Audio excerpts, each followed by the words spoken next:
A'udzubillahi minasyaitonirrajim. Bismillahirrahmanirrahim. Assalamualaikum warahmatullahi wabarakatuh.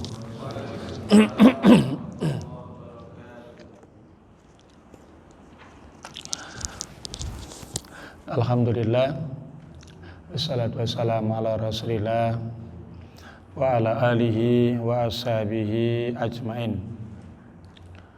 Qala Allah Ta'ala, ya ayyuhalladzina amanu taqullaha haqqa tuqatih wa la tamutunna illa wa antum muslimun. Bapak Ibu jamaah salat subuh yang dimuliakan Allah, alhamdulillah, bersyukur kepada Allah Subhanahu wa taala, pagi hari ini Allah masih mencurahkan kasih sayangnya buat kita. Kita dimudahkan bisa menunaikan salat subuh berjamaah, kemudian bisa taklim bareng. Mudah-mudahan aktivitas ibadah yang kita lakukan di pagi hari ini menjadi asbab keberkahan buat kita semua. Dan masih di suasana Syawal, belum haji kan? Kami ucapkan taqabbalallahu minna wa minkum. Mohon maaf belum bisa silaturahim ke tempat masing-masing. Kemudian berikutnya adalah mohon maaf, suaranya mungkin tidak seterang, tidak seterang sebelum-sebelumnya. Mudah-mudahan tidak menyurutkan untuk tetap kita semangat. Baik Bapak Ibu sekalian, kita melanjutkan pelajaran kita berkaitan tentang sifat salat Nabi. Kita masih pada bab keutamaan salat di halaman 136, 137.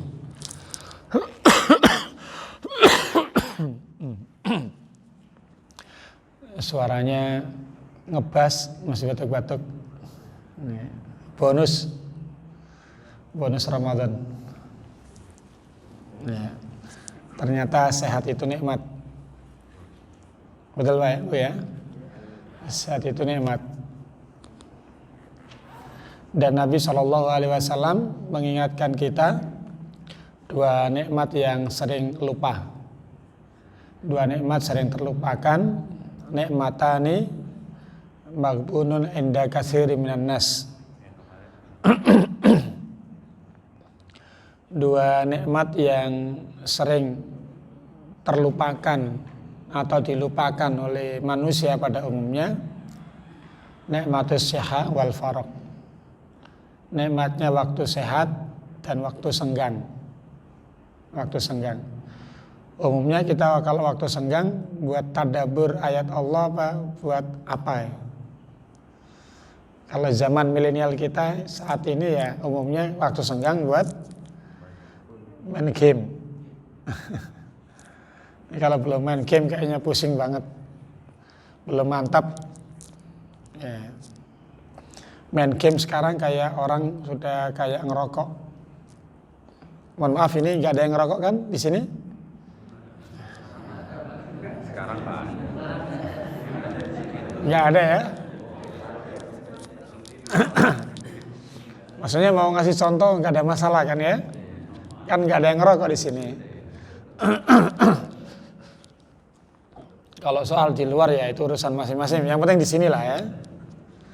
Jadi orang main game sekarang itu kayak main rokok, kayak ngerokok. Kalau belum ngerokok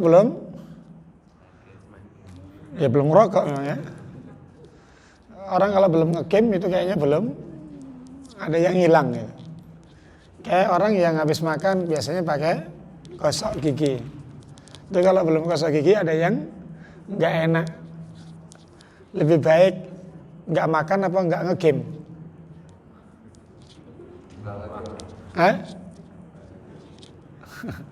Lebih baik nggak makan apa nggak ngerokok? Orang bela-belain nggak makan tapi tetap harus ngerokok.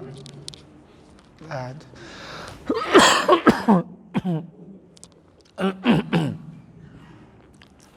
Bapak Ibu sekalian, itu semua adalah gambaran tentang fenomena kehidupan kita saat ini. Nah, kalau kita tidak mengingkari perbuatan itu, perbuatan kemungkaran, kalau kita tidak amar ma'ruf nahi mungkar, maka kasusnya seperti yang disebutkan dalam Al-Quran. Ya, kasusnya nanti disebutkan dalam Al-Quran. Apalagi kita memberikan persetujuan, mengiyakan perbuatan kemungkaran itu, maka kasusnya nanti seperti yang digambarkan dalam Al-Quran di surat Al-A'raf, surat yang ke-7 ayat yang 83. Kisah Nabi Lut beserta keluarganya dan kaumnya. Jadi inti dari kisah Nabi Lut yang kita habis ambil pelajaran sebelum masuk lewat sholat ya, sekedar mengingatkan, itu surat Al-A'raf ayat 83. Fa'anjainahu wa ahlahu illa imra'atahu kanat minal ghabirin. Fa'anjainahu ini puncak kisah, puncak-puncak kisahnya. Fa'anjainahu maka kami selamatkan dia. Maksudnya Allah selamatkan Nabi Lut. Wa ahlahu dan keluarga serta pengikutnya. Ahlun itu ya bisa keluarga, juga bisa pengikut. Illam ra'atahu, kecuali istrinya. Istrinya termasuk keluarga, tapi yang dikecualikan. Ya. Illam ra'atahu kanat minal ghabirin. Karena istrinya ini termasuk orang-orang yang tertinggal. Jadi ada suami, ada anak-anak, ada pengikutnya, kemudian satu sisi sebelahnya ada istri. Ini kan berarti pertentangan ya. Sangat bertentangan karena jalannya berbeda. Jalannya berbeda. Satu di jalan Allah, satu menentang jalan Allah. Ya. Kenapa istri Nabi Lut tertinggal, bahkan mendapatkan azab dari Allah Subhanahu wa taala, padahal dia tidak termasuk orang yang melakukan perbuatan sodomi, LGBT lah bahasa kita. Dia tidak ikut melakukan perbuatan itu, tapi mendapatkan azab dari Allah Subhanahu wa taala. Maka persoalannya adalah karena istri Nabi Lut open minded, menerima, menyetujui, mengiyakan perbuatan yang berlaku atau yang dilakukan oleh masyarakat pada saat itu. Dia tidak melakukan kemungkaran, tetapi menyetujui, mengiyakan dengan cara apa? Tidak mengingkari, bahkan membocorkan rahasia tamu suaminya. Yang kemudian terjadilah peristiwa terakhirnya itu. Ya. Jadi open minded, open. Jadi menerima masukan-masukan, menerima wacana, menerima kebiasaan tanpa ada filter. Ya, tanpa ada filter. Gambarannya seperti ini. Ini mungkin kita bisa membayangkan dari psikologi masyarakat dan sebagainya. Kita bisa membayangkan Bekasi penduduk Bekasi semuanya punya pendapat bahwa LGBT itu halal. Apa? Halal. Umum dilakukan dari turun-temurun. Sampai ada hukum kalau dia tidak melakukan LGBT, maka dia adalah orang yang intoleran ya. Teroris. Bayangkan, Bapak Ibu sekalian, satu Bekasi punya kebiasaan buruk, dilegalkan, ketika ada orang yang tidak melakukan justru dituduh macam-macam. Katakanlah di sini satu komplek hanya ada satu rumah yang isinya beberapa orang dan itu pun nggak semua punya pendapat yang berbeda. Kira-kira susah diungkapkan apa sulit untuk ditampakkan? Perang beban mental Bapak-Ibu sekalian. Karena apa? Karena Ibnu Abbas radhiyallahu anhu beliau menafsirkan kebiasaan kaum Lot itu sudah menjadi darah daging dan umum. Sudah kayak layanan publik lah. Sampai-sampai ketika mereka berada di satu tempat kayak pos kampling umpamanya. Kemudian ada lewat laki-laki yang parasnya ganteng lah kayak gitu. Maka semua yang ada di pos kampling itu ngambil batu. Dan kebiasaan mereka kalau ngumpul mesti bawa kayak apa ini? Tempat ini terus ada kerikil di situ. Itu selalu bawa. Ketika ada seorang laki-laki yang dianggap parasnya ganteng, maka mereka melempar itu ke orang itu. Batu siapa yang mengena laki-laki itu, maka dia yang berhak untuk menyodomi. Kayak judi. Yang kena dia yang menang. Atau dia akan disodomi bareng-bareng. Tergantung yang menang. Rela apa enggak pasangannya mau, kayak gitulah Pak. Itu sudah menjadi dari daging. Bertahun-tahun. Sampai ada hukum kalau dia enggak sodomi berarti dosa. Bayangkan Pak. Kalau di zaman Nabi, orang kalau enggak sholat subuh itu tanda munafik. Begitu luar biasa sekarang. Orang sholat subuh ya enggak apa-apa. Macam-macam. Orang pengen ke masjid dianggap macam-macam. So suci, so ini, ingin memakmurkan rumah Allah dengan baik-baik. Dianggap ini, dianggap itu. Kan sudah terbalik cara berpikirnya. Itu kebiasaan kaum Lut. Dilempar.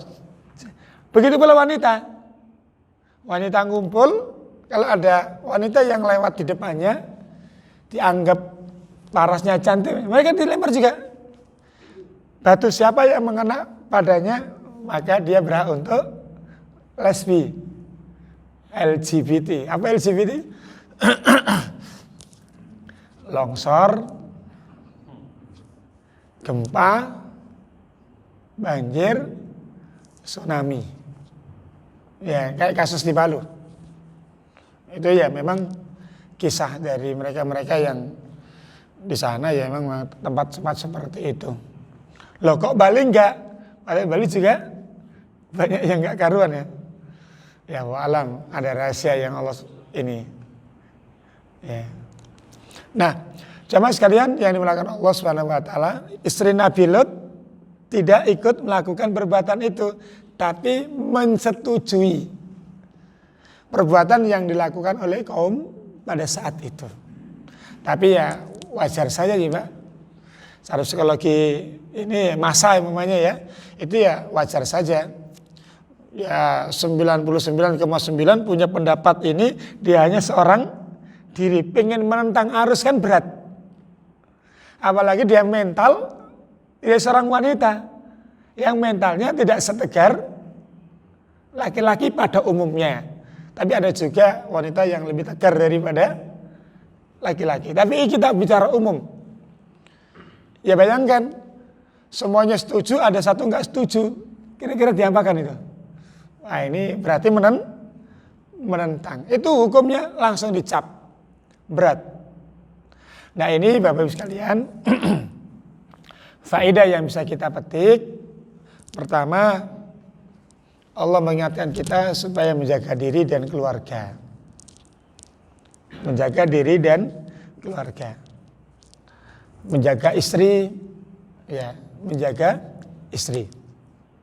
Menjaga anak-anak. Di surat At-Tahrim ayat yang ke-6, ya, surat 66 ayat yang ke-6, Allah Subhanahu wa taala berfirman, ya ayyuhalladzina amanu qu anfusakum wa ahlikum naro. Wahai orang-orang yang beriman, dipanggil orang-orang beriman. Qu anfusakum, Allah ingatkan. Meskipun kalian punya iman, tapi tetap diingatkan oleh Allah, jaga dirimu. Termasuk tanda kasih sayang Allah Subhanahu wa taala. Kenapa? Karena peringatan itu pasti bermanfaat. Ya. Tidak ada peringatan yang tidak bermanfaat bagi orang mukmin. Selagi dia punya iman, maka pasti peringatan itu bermanfaat. Hanya saja proses menerimanya kadang-kadang susah.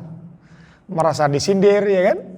Merasa tersandung, merasa seperti dikeplak, dipukul. Pada hakikatnya itu manfaat. Ya. Ada orang yang dikasih peringatan tapi nggak ada manfaatnya. Ya. Peristiwa Palu itu peringatan. Peristiwa Lekentang tahun 55, Lekentang ya, daerah mana itu? Dieng. Itu kan mirip-mirip Lut. Karena dijungkir balikan itu. Timpuk begitu. Ditimpuk. Jadi kalau Allah menghajar kaum Lut itu kan diangkat, jebloskan lagi, terus ditimpuk dengan air, dengan hujan batu. Nah peristiwa Lekentang juga begitu. Bukitnya itu seakan-akan diiris, ditimpukkan ke kampung situ. Insyaallah, na'udzubillah min dzalik. Di Padang juga pernah terjadi seperti itu. Kami pernah dikasih tahu cerita seorang ibu-ibu di daerah mana lupa itu pernah terjadi seperti itu.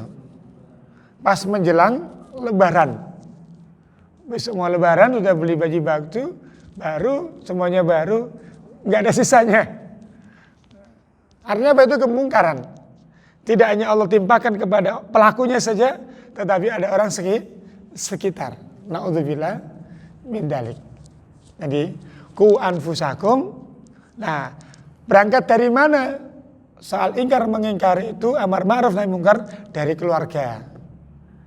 Sebelum keluarga dari mana? Dari diri sendiri. Karena ayatnya adalah ku anfusakum, pada dirimu sendiri dan keluarga.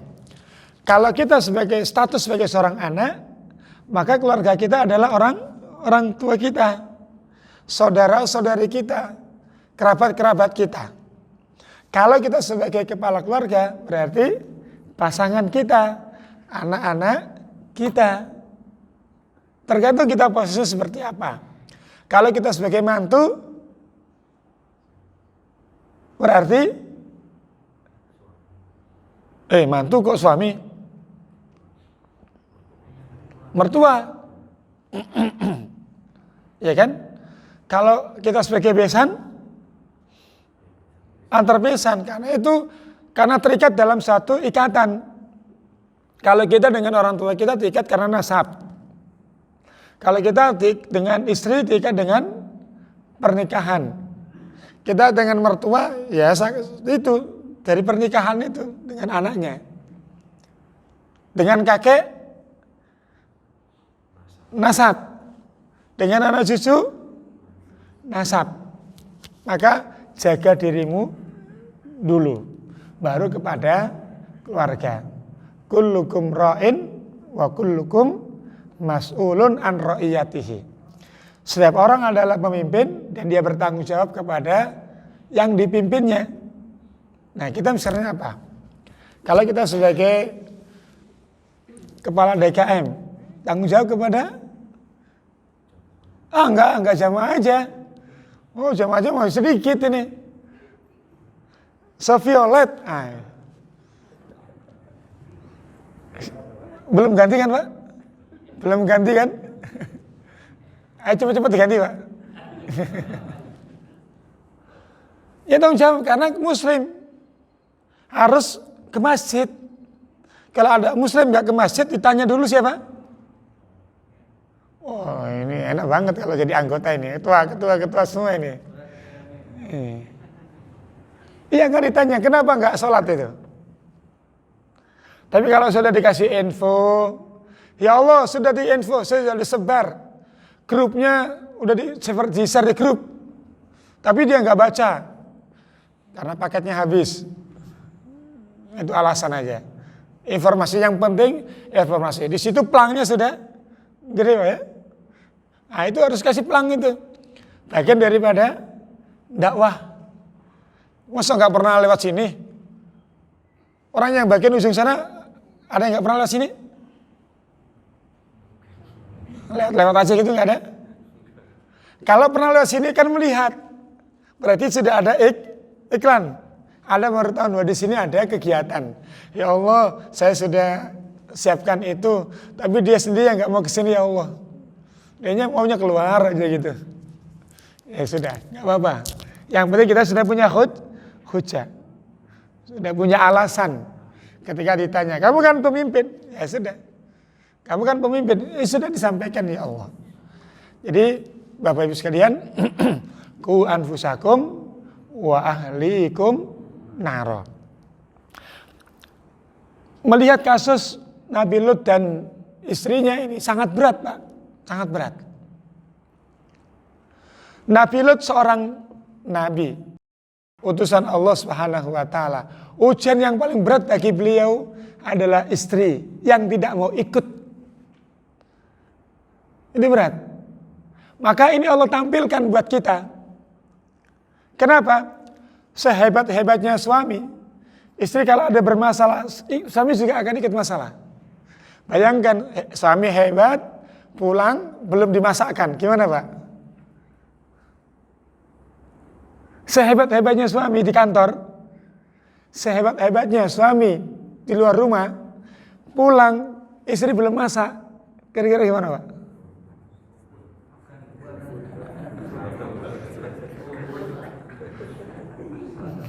Gosen gitu. Gitu loh Pak, gitu loh Bu, suami-suami potret sekarang di sini Bu.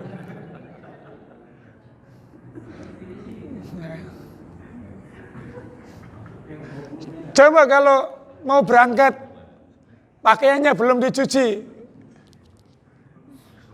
laundry.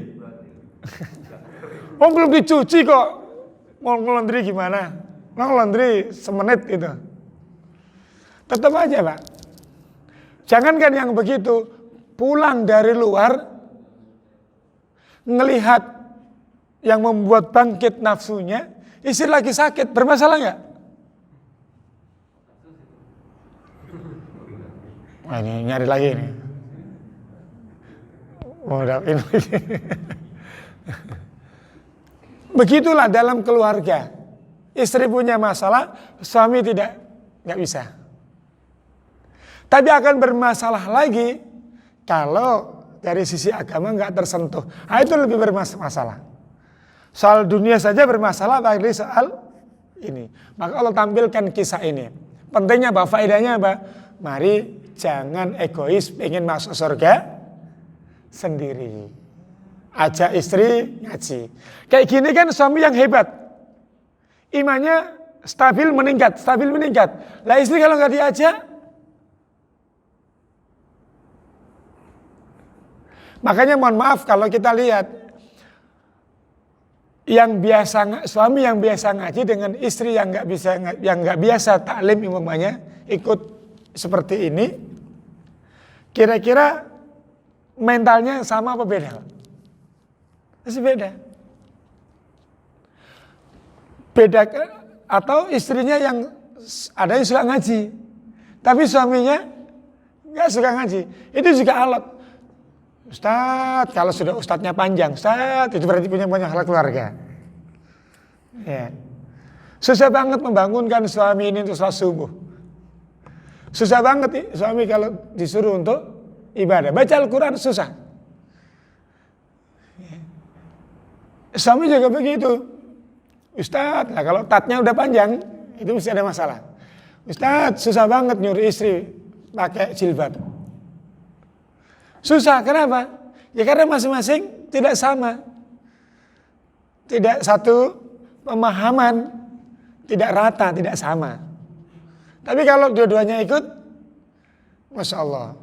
Nggak apa-apa istri nggak bisa ikut, tapi lihat live-nya lah. Ngeliat live juga enggak kan? Atau kalau nggak lihat live-nya, Bapak pulang, kesimpulannya, Mama ini kesimpulannya seperti ini. Nah gimana mau nyampaikan Pak, wong kesimpulannya aja nggak tertulis.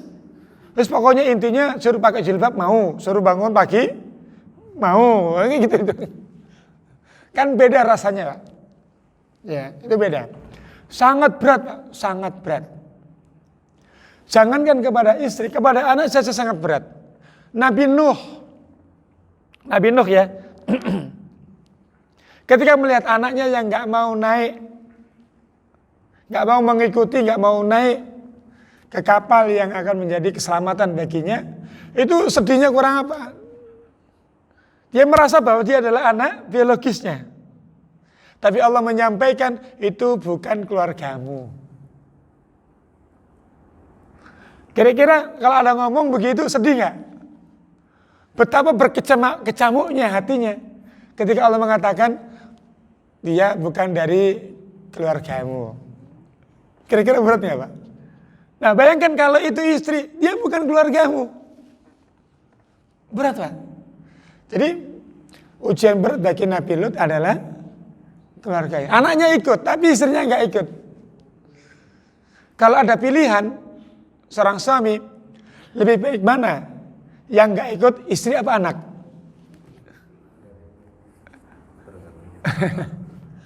Kira-kira kalau suami ada pilihan, kira-kira lebih baik mana? Yang nggak ikut istri apa anak-anak? Apa jawabannya? Lebih baik mana? Kalau istri disuruh milih, lebih baik mana? Yang nggak ikut suami apa anak-anak? Kalau kata suami nggak apa-apa nggak ikut, masih ada rumah satunya lagi. Nah, repot jadinya begini.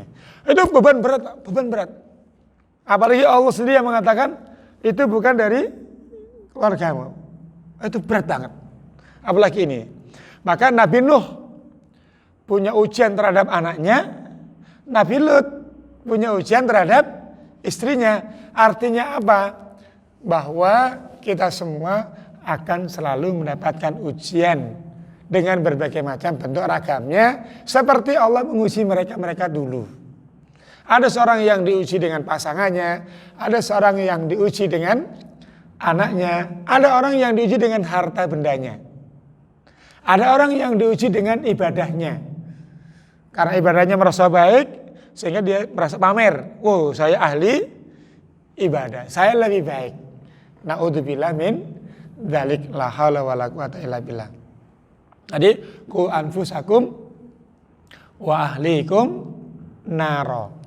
Jadi Allah mengingatkan kita untuk menjaga diri dan keluarga kita dari apa? Dari yang paling mengerikan, yaitu api neraka. Kenapa? Karena kita inginnya adalah orang tua kita beserta pasangan dan anak keturunan kita semuanya baik-baik, soleh dan soleha, dihantarkan oleh Allah bisa memasuki surga Aden. Di ayat yang ke-23 surat Ar-Ra'd, tolong nanti dicek lagi. Allah Subhanahu wa taala berfirman, Jannatu Adnin. Ada surga Aden namanya. Yadkhulunaha. Yang akan masuk ke dalamnya wa man salaha min abaihim. Satu, wa azwajihim. Dua, wa dzurriyyatihim. Tiga. Yang akan masuk ke surga Aden pertama adalah aba. Aba itu kakek, nenek. Ya, jalur atas kita. Bapak, ibu, kakek, nenek, jalur atas kita. Wa azwaj. Azwaj adalah pasangan. Pasangan berarti suami, istri. Wa dzurriyyat, dan anak keturunan. Bukan anak kita saja, tapi anak keturunan, anak keturunan, anak keturunan terus sampai ke paling bawah, sampai ke bawah. Ya. Ini orang-orang Allah hadiahkan soleh. Wal malaikatu yadkhuluna alaihim min kulli bab. Para malaikat masuk pada setiap pintu seraya mengatakan salamun alaikum. Keselamatan bagi kalian, silakan. Ya, silakan. Ini tempat kembali kalian. Bima sabartum, atas kesabaran. Atas kesabaran dalam merawat, dalam menjaga, dalam mendidik diri dan keluarga kita. Insyaallah. Jadi intinya Bapak Ibu sekalian, pelajaran pertama dari kasus ini adalah mari kita terus berusaha, berupaya cari wasilah-wasilah, ikhtiar bagaimana kita menjadikan diri dan keluarga kita termasuk orang-orang yang baik, orang-orang yang soleh dan salihah. Ini yang pertama. Kemudian yang kedua, ada larangan jangan menjadi orang yang pelin-pelan. Jangan menjadi orang yang pelin-pelan. Nabi SAW dalam hadis Al-Mundhir, sanadnya sahih dari Hudzaifah ibnul Yaman radhiyallahu anhu, beliau SAW bersabda, la takunu imma'ah. Nabi mengatakan, kalian jangan memiliki pribadi yang imma'ah. Jangan punya pribadi imma'ah. Apa itu pribadi imma'ah? In ahsanu ahsantum. Kalau masyarakat umumnya berbuat baik, ikut-ikutan baik. Wa in asa'u asatum. Kalau umumnya masyarakat berbuat buruk, ikut-ikutan buruk. Ya. Jadi kalau umumnya orang berbuat baik, kita ikut-ikutan baik. Loh, kok ikut-ikutan baik? Enggak enak. Loh, kok ikut berbuat buruk? Ntar dicap.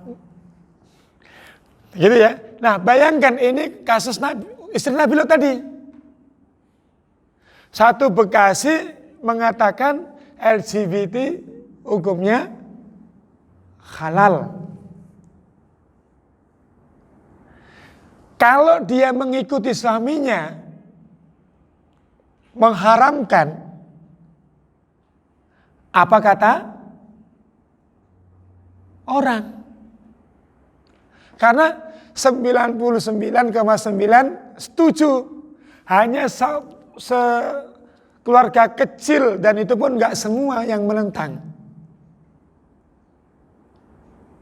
Suaminya menentang, dicap sebagai orang yang macam-macam. Sementara istri kondisinya bimbang. Ikut suami pasti akan kena cap. Ikut masyarakat menentang suami. Dilema enggak, Pak? Bayangkan. Itu satu kondisi yang sangat berat. Luar biasa beratnya. Kita aja di lingkungan yang enggak seberapa saja kadang-kadang enggak enak kan? Kok enggak ikut-ikutan? Kenapa ikut-ikutan? Antum kan sudah tahu hukumnya. Oh enggak enak saya. Apa kata orang nanti? Apa kata ini, apa kata itu. Hukumnya terlalu kejam. Jadi kadang-kadang hukum masyarakat lebih kejam. Na'udzubillah min dalik. La haula wala quwata illa billah. Nah, istri Nabi Lut mengikuti pada umumnya itu tanpa filter, tanpa cek and recheck. Pokoknya kalau masyarakat sudah menjatuhkan hukum seperti itu, ya sudah ikut saja. Dan ini adalah kesalahan fatal. Maka kita sebagai seorang yang belajar memahami agama, maka sudah tidak boleh lagi, ya, sudah tidak boleh lagi asal ikutan tanpa filter, tanpa diketahui, tanpa memahami bahwa masalah tersebut adalah masalah yang belum jelas. Oleh karena itu Allah ingatkan di surat Al-Isra ayat yang ke-36 ya. Allah ingatkan kita semua supaya berhati-hati. Wala taqfu ma laysa laka bihi ilmun. Inna sam'a wal basara wal fuada kullu ulaika kana anhu mas'ula. Jangan berbicara, jangan gampang menerima informasi, jangan mudah ikut-ikutan. Ma laisa laka bihi ilmun, yang kau sendiri belum paham ilmunya, enggak jelas. Kenapa? Karena apa yang kita dengar lalu kita kerjakan, apa yang kita lihat lalu kita laksanakan, apa yang kita pikirkan lalu kita wujudkan, maka semua itu akan diminta pertanggungjawaban oleh Allah Subhanahu wa taala. Dari mana seorang itu melakukan satu tindakan? Dari apa yang dia dengar. Dia mendengarkan sesuatu kok indah, praktek, pengen praktek. Dari penglihatan, melihat sesuatu kok bagus, pengen praktek. Tergiur, lalu kepikiran, ya pengen praktek. Dari mana dia istri Lut punya sikap seperti itu? Karena dengan apa yang dia dengar. Bagaimana ancamannya? Bagaimana sikap masyarakat? Apa yang ia lihat? Bagaimana murkanya masyarakat ketika menentang kebiasaan itu? Bagaimana hukuman yang mengerikan dari kaum kepada mereka-mereka yang menentang? Itu dilihat kepikiran. Nggak kuat, nggak kuasa, menahan malu lah kalau begitu. Ya, dipermalukan dan sebagainya, nggak kuat. Akhirnya ikut larut. Meskipun dia nggak berbuat, dia nggak melakukan itu, tapi mensetujui. Bagaimana kalau sampai perbuatan mungkar itu dilegalkan secara hukum? Kan sama-sama berperilaku seperti istrinya Nabi Lut. Jadi kalau ada badan hukum yang melegalkan ini, berarti istrinya Nabi Lut.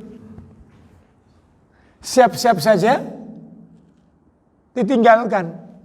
Allah tinggalkan, tidak Allah kasih keselamatan. Keselamatan dunia, alam kubur, dan akhirat. Bagaimana kalau dia bertobat? Harus minta maaf dulu. Kira-kira kalau hukum itu sudah dilegalkan, minta maaf, dimaafkan nggak Pak? Sementara anak-anak kaum muslimin sudah banyak yang berjatuhan. Kira-kira mau maafkan nggak? Mau maafkan. Berat dan susah. Ya, apalagi yang putra-putrinya sudah jatuh pada perbuatan ini. Oh, itu murkanya seperti apa itu orang tua? Na'udzubillah min dzalik. Sekali lagi, kalau ada orang yang memutuskan hukum bahwa LGBT itu halal, legal, boleh dilaksanakan, atau perkawinan sejenis dilegalkan, itu berarti mengikuti jejak istri Nabi Lut siap-siap saja akan mendapatkan hukuman dari Allah Subhanahu wa taala. Ya, illam ra'atahu kanat minal ghabirin. Jadi Bapak Ibu sekalian yang dimulakan Allah Subhanahu wa taala, ya seperti itulah gambarannya. Kadang-kadang hukum masyarakat lebih kejam. Lebih kejam. Ya. Kalau kita di sini alhamdulillah ya. Mayoritas ini ya. Mayoritas muslim ya. Non muslim ada, Pak? Ada non muslim. Berapa persen? Tapi nggak sampai separuh ya. Tapi nggak apa-apa lah, ya. Bukan itunya. Yang penting jangan melakukan perbuatan-perbuatan yang mengundang murka Allah Subhanahu wa taala. Jadi la takunu imma, jangan menjadi orang yang pelin-pelan. Nah, kenapa orang itu pelin-pelan? Karena perbuatan yang dilakukan asasnya adalah asas manfaat. Ada kepentingan. Kenapa ikut seperti ini? Ada kepentingannya seperti ini. Kenapa seperti itu? Karena ada kepentingan di situ. Kayak istri Nabi Lut itu ada kepentingannya. Supaya tidak dihukum masyarakat. Kalau dia ikut suami, pasti akan dihukum masyarakat. Tapi tidak dihukum Allah. Nabi Lut dihukum masyarakat. Ya. Tapi tidak dihukum oleh Allah Subhanahu wa taala. Nah, inilah yang perlu kita tanamkan. Lebih baik mana? Mana yang lebih didahulukan? Mana yang lebih dipentingkan? Hukuman Allah atau hukuman manusia? Yang ditakutkan itu hukuman Allah atau hukuman manusia? Maka perlu diajarkan kepada pasangan-pasangan kita saling menasihati, jangan sampai punya prinsip memanfaatkan keadaan dengan cara melanggar aturan. Ini yang naudzubillah min dzalik la haula wala quwata illa billah. Kemudian yang ketiga, faedahnya adalah bahwa keselamatan itu hanya bisa diraih, hanya bisa didapatkan ketika kita mengikuti aturan Allah Subhanahu wa taala. Ketika kita taat kepada Allah Subhanahu wa taala, ketika kita mengikuti jejak para orang-orang baik, para nabi, rasul, orang-orang saleh dan sebagainya. Kenapa demikian? Karena itu sudah menjadi rumus, sudah menjadi sunnatullah dari zaman Nabi Adam sampai terakhir. Nabi Adam, ya, putranya ada yang nggak lulus, ya, putranya ada yang tidak lulus. Ujian ibadah ada yang tidak lulus, sampai akhirnya membunuh. Kisah para nabi dan rasul, kalau enggak dari keluarganya yang menentang, ya dari kaumnya, dari nabi satu ke nabi yang lain. Kalau tidak dari orang awam, dari orang yang berilmu, penguasa. Kalau tidak dari penguasa, dari tokoh agama, tokoh spiritual. Berarti ada juga tokoh-tokoh spiritual yang memusuhi dakwah tauhid. Nah, ini yang perlu kita pahami. Tidak ada keselamatan kecuali bisa diraih dengan cara mengikuti Allah Subhanahu wa taala. Nah, ini sekarang lagi viral lagi ya soal ini. Mudah-mudahan Allah jauhkan ya kita, semakin terbuka ya, semakin mulus saja jalan mereka, karena memang ada yang memuluskan jalannya. Dan ini adalah ujian buat kita semua bangsa ini. Ya. Tapi ingat, permasalahannya adalah azab itu tidak hanya diperuntukkan bagi orang yang melakukannya saja, tapi orang-orang yang tidak melakukannya pun jadi kena. Ya, naudzubillah min dzalik. Baik yang menyetujui atau yang tidak menyetujui. Itu namanya para ulama disebut dengan azab istisal. Azab yang sifatnya menyeluruh, seperti hadis Aisyah radhiyallahu anha. Rasulullah SAW mengkisahkan ada pasukan besar yang ingin menghancurkan Ka'bah. Ya. Fa idza kanu bi Baidah, saat mereka sampai pada tempat lapang, namanya Baidah, itu tempat lapang. Kata Nabi SAW, yukhsafu bi awwalihim wa akhirim. Maka semua pasukan yang singgah di tempat itu, berikut penduduk-penduduk yang ada di sekitar situ, semuanya dibenamkan oleh Allah. Lalu Aisyah bertanya, ya Rasulullah, bagaimana orang-orang penduduk sekitar yang gak ikut, yang gak punya niat untuk menghancurkan Ka'bah, kenapa juga harus dibenamkan? Maka Nabi menekankan lagi, yukhsafu bi awwalihim wa akhirihim. Tetap mereka semua akan dibenamkan. Tapi kata Nabi SAW, tsumma yub'asuna ala niyatihim. Kelak yang membedakan antara penduduk sekitar dengan pasukan yang hendak menghancurkan Ka'bah, itu nanti letaknya pada niat. Masing-masing nanti akan dibangkitkan sesuai dengan niat masing-masing. Ya ibaratnya gini lah, kalau umpamanya satu daerah banyak pelaku maksiat kemudian Allah hancurkan, padahal di situ juga ada yang nggak ada niat, nggak berbuat, maka kelak di akhirat yang membedakan adalah niat masing-masing. Ini pentingnya menjaga niat. Pentingnya berarti kapan saja musibah itu bisa terjadi. Nah, yang membedakan, yang menguntungkan, yang menyelamatkan adalah ketika seseorang menjaga niat. Apa ketika musibah Aceh semuanya itu pelaku maksiat? Enggak kan? Enggak. Kalau adab itu hanya mengenai orang yang berbuat maksiat, mungkin kita pikirnya apa? Wajar lah hukuman. Tapi yang enggak melakukan, kayaknya kok enggak adil. Tapi ingat itu tadi, semuanya dibedakan, diselamatkan berdasarkan niat masing-masing. Mudah-mudahan kita senantiasa diberikan kekuatan oleh Allah Subhanahu wa taala bisa menjaga niat kita dengan niat yang baik dalam hidup ini. Sewaktu-waktu bila ada musibah dan sebagainya, mudah-mudahan niat yang baik itu menyelamatkan kita. Lagi tidur bisa jadi mati kan? Sekarang ya paling nggak mati kecil. Berarti pagi ini kita selamat ya.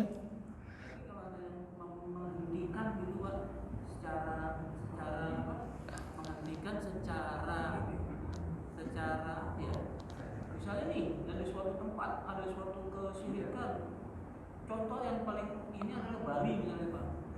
Wah itu udah gila banget kan. Terus dihentikan sama seseorang, blang. Baru dia rasa gitu Pak. Itu kalau dilihat dari itu ada benernya juga ya. Salah nggak Pak? Ketentuan Allah SWT ini. Ya. Satu sisi itu adalah istidraj. Satu sisi Allah ingin tampilkan itu sebagai contoh. Contoh. Ketika pelaku maksiat menyebar di satu daerah dan menurut kita kok nggak diadab sekalian.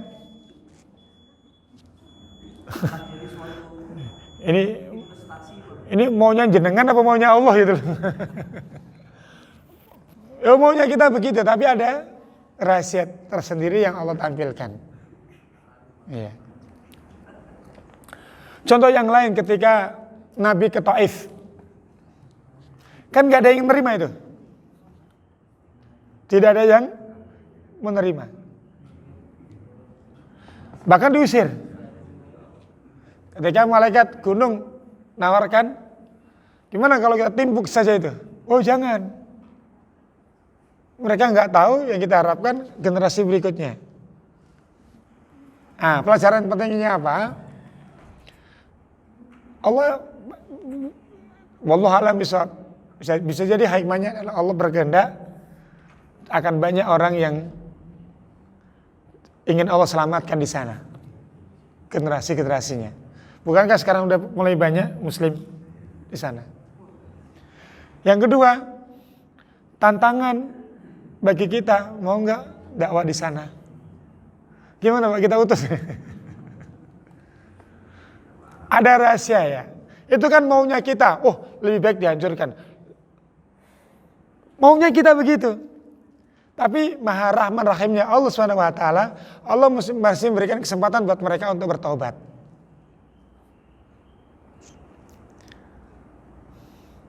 Kita bagus. Ya sebenarnya pengen juga pas istiqomah mati gitu kan, biar nggak usah lama-lama kan. Apa yang kita banggakan ini belum tentu akan sampai kepada husnul khatimah, belum tentu juga. Jadi kita tidak boleh mengklaim pasti husnul khatimah sampai akhir hayat. Kita juga nggak bisa mengklaim bahwa orang-orang yang belum masuk Islam mati akan kafir, nggak boleh juga. Karena semuanya serba nggak karuan, banyak kemungkinan. Makanya kenapa kita sering berdoa, ya muqallibal qulub, ya supaya kita semakin istiqomah sampai akhir hayat. Maka tugas kita adalah mendoakan. Kalau orang yang sudah meninggal, ya sudahlah. Yang sudah meninggal, orang tua kita meninggal dalam keadaan muslim, Masya Allah, kita harusnya deg-degan. Mudah-mudahan bisa sampai akhir. Orang yang sudah meninggal dalam keadaan kekufuran, ya sudah. Tapi yang belum, kita doakan mudah-mudahan mereka mendapatkan hidayah. Ya sama saja ketika kita melihat sejarah. Kenapa sih kok musuh para nabi kok begitu gencar, bahkan ada yang nabi dibunuh, nggak dibunuh saja, itu dihancurkan saja musuh-musuhnya. Ada hikmah di balik itu semua. Bahwa orang yang memperjuangkan agama masih ada ujian, ada yang menentang. Jangankan yang berdakwah kepada orang-orang kafir, oh sesama muslim aja kadang-kadang masih susah. Ini berat. Wallahu alam. Maunya kita begitu Pak ya. Udah kelamaan kan Bali itu. Kerekam. Udah terlalu lama kan.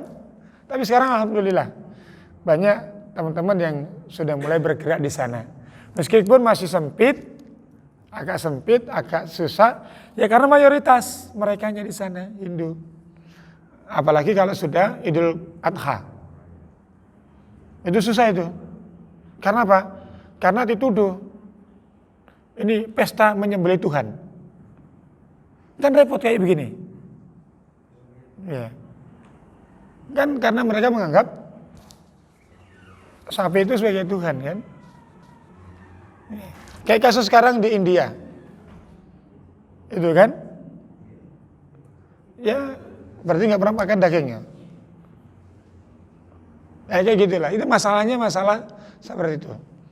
Wallahu a'lam bishawab. Ya, kita doakan aja mudah-mudahan ada generasi-generasi berikutnya yang menerima agama Islam. Karena kita sifatnya adalah rahmatan lil alamin.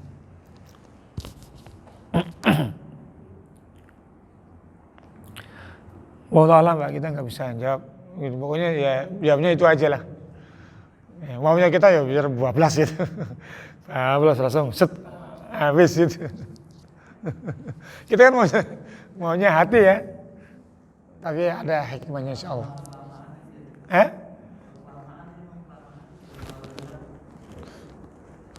Ya sebenarnya tidak harus di Bali sih Pak. Orang kafir nggak di sini sekali ini biar kita muslim semua kan. Sama kayak gitu kan. Ya, kayak di Israel kan. Kenapa nggak Allah habiskan sekalian aja? Ya. Kalau di sana contohnya gini, Israel itu, Yahudi itu nggak mungkin dihabiskan, nggak mungkin Pak. Kenapa nggak mungkin? Analisanya adalah karena orang Yahudi nanti di sana itu akan memenuhi nubuah Nabi, nubuahnya dulu yang harus terpenuhi baru habis. Apa itu? Orang Muslim akan memburu orang Yahudi sampai mereka bersembunyi di pohon Gharqad. Sekarang belum terjadi. Jadi sampai terjadi dulu karena akan memenuhi nubuah Nabi. Kalau ini nggak terpenuhi, maka nubuah itu palsu. Paham ya? Jadi harus terpenuhi dulu. La taqumus saatu, tidak akan terjadi hari kiamat sampai orang-orang Muslim membunuh orang Yahudi. Sekarang Muslimnya yang dibunuh. Sampai mereka akan berlindung di batu-batu atau pohon Gharqad. Sekarang udah berjalan ribuan pohon gorkot mereka tanam. Baru sebatas ditanam, belum sembunyi di situ. Ya. Belum sembunyi baru ditanam. Berarti yang lebih percaya dengan nubuah itu orang Yahudi apa orang Muslim?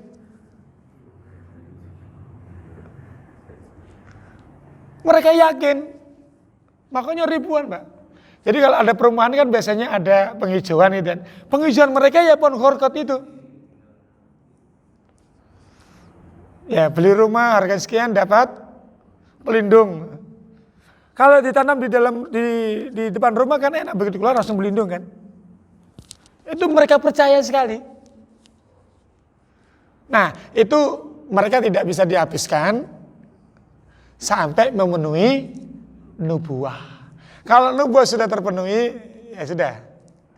Itu akan menunjukkan akan kebenaran nubuah Nabi Shallallahu Alaihi Wasallam. Sekarang kondisinya kaum muslimin yang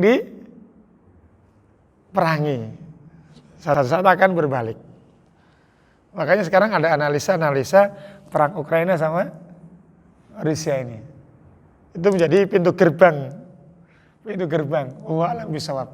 Kita lihat gimana lah. Ya. Tapi kira-kira kalau itu jadi pintu gerbang, kita kiblatnya kemana ini? Wah, ikut siapa kita ini? Ora jelas. Makanya kita coba ya mempersatukan lah di era-era mendekati hari kiamat ini.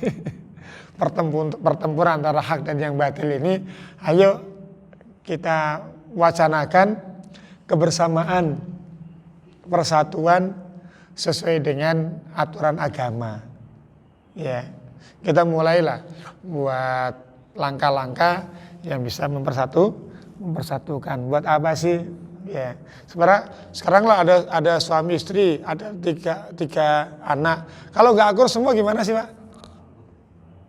Masing-masing kalau kan sebenarnya bisa menempatkan sesuai dengan posisinya kan, nggak harus ego kan. Karena kan satu perumahan, satu masjid ada 5. Nah kalau nggak sinkron semua gimana? Sehingga kalau ada perbedaan fikih, atur saja waktunya. Ya kan? Kalau ada perbedaan khilafiyah. Hari ini jadwalnya ini, hari ini, ya udah gitu aja. Kan enak jadinya. Kalau ada yang pengen lihat sini, yuk hadir. Kalau pengen lihat sini, hadir. Udah. Itu ada itu di Jakarta itu. Kasihan juga itu. Ya, pengurusnya siapa, yang mau ngaji itu siapa, akhirnya SOP-nya setiap ustadz yang mau ngajar harus sowan dulu ke DKM. Ini kok kayak di penjara aja gitu, kayak bukan di Indonesia aja ini. Harus lapor, harus ini macam-macam. Naudzubillah min dzalik. Kita kalau malah salah khilafnya nggak ada masalah. Tapi kalau sudah akidah Syiah, ayo nggak boleh lah. Masa mau ke Masjid Al-Faruq sambil nyanyi-nyanyi kemudian menghina sahabat dan sebagainya, ya nggak boleh lah. Ya, nggak boleh. Karena masjid itu bukan untuk nyanyi-nyanyi, tapi untuk mengingat Allah Subhanahu wa taala. Baik Bapak Ibu sekalian, demikian apa yang bisa kita ini mukadimah pertemuan perdana ini ya. Apa yang sudah kesekian untuk bulan ini? 3 apa 4? 3 lah. Kan 3 kan? Berarti nggak ada libur ya? 2 pekan. Berarti ini yang kedua, yang pertama. Yang ketiga. Berarti sebelumnya sudah mulai. Berarti nggak ada libur berarti. Pas Lebaran. Wah, ini luar biasa ini. Masya Allah. Iya. Pokoknya mau Lebaran apa nggak ngaruh lah. Ya, yang ngaruh itu kalau sudah hari kiamat baru ngaruh itu. Libur itu udah. Mudah-mudahan bermanfaat. Mohon maaf kalau ada kurang dan khilafnya. Subhanakallahumma wa bihamdika. Asyhadu an la ilaha illa anta astaghfiruka wa atubu ilaik. Assalamualaikum warahmatullahi wabarakatuh.